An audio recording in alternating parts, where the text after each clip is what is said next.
Basically, when I perform, my style is that I use one keyboard instead of like the old tradition of using many keyboards. My concept is to use one very powerful master controller, and the one that I'm using today is the Kurzweil K2600 keyboard. And what's cool about the way that I have it set up, if you notice, is that I have a very interesting looking stand, and it's made by a guy in Holland whose name is Patrick Slates. And he's a master stand builder. Matter of fact, I have a few of these stands. And what's cool about it is that I can do the complete rotation.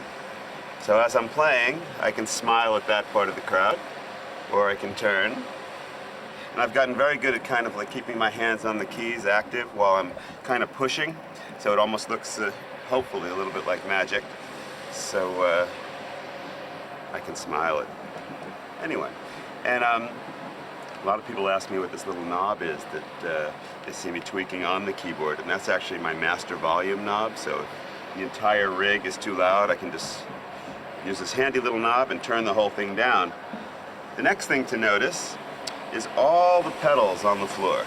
There's a lot of pedals, and I've got to be extremely careful when I walk, because things can get very complicated, especially when I'm doing these fancy spins. So I've practiced my dancing quite a bit. So what we've got going here is basically my pedal system is almost duplicated in two spots. I've got this pedal, which is used a lot for like a wah-wah type effect on leads. I've got the one that's on my right, which is used for like a Leslie organ simulation. I've got this one right in front of me, which is a damper pedal for sustain. And then I've got this one, which is extremely important on my left, which is the program change pedal. So the way that I can play one keyboard and have all the different sounds is because as I'm playing along, I can just click on this pedal, and when I press it, the entire sound changes. This one pedal is the one that sends commands to all my instruments to change the complete sound. So every module could go to a completely different patch. So, and before we move to the modules, I'll show you this little device. This thing that I keep right in front of me is called a Music Pad Pro. It's designed by a company called Freehand Systems, and it's basically a computer. It's like a digital tablet that you can write on, and I use it to display, like notes and standard musical notation, or just any kind of like little reminders. I might say on it A0, meaning the last A in the key has a sample on it of some weird vocal effect, or I might say the top octave has strings. So I use it as little reminders. Keyboard world can get very complex sometimes. There's a lot to remember. So my little digital tablet functions nicely for that. And this I can turn the page on just by touching it. So sometimes you'll see me play, and I'll just reach out and touch it, and it actually changes the page. If I don't want to touch it and my hands are busy as I'm reading something on it, that's what this pedal on the floor is for. So that's my pedal system on this side. And if I move over here, and I'm facing the audience, I actually have the same pedal system except for the program change on my music pad. Then I just have to touch it. So that's what's happening on this side. Beyond that, in back of me is an entire world of a lot of power. Let's see how you're going to sneak in there to take a look. This is my rack. And this rack has all the different synthesizers that I use.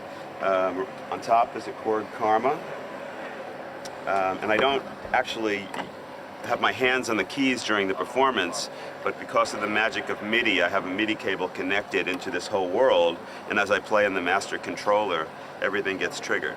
So, and the Chord Karma being one of those. So you're hearing a lot of the sounds of this, for instance, but you never see me actually coming back here and jamming. So, and then here, you've got a whole lot of racks. Actually, some of these things are backups. What I use in the performance is I use two Kurzweil 2600R fully loaded racks. I use a fully loaded Triton rack, and then I also have a backup Kurzweil and I have a backup Triton. And in my big case, which is not visible at the moment, we have a backup Karma as well. And then, very important to my system, is a power protector. So if the power goes down and everybody loses power, I don't. I guess it's about 20 minutes that I have to, that all my sounds and all my samples in my keyboards and in my racks will remain. So when everybody's out of power, the keyboards will go on.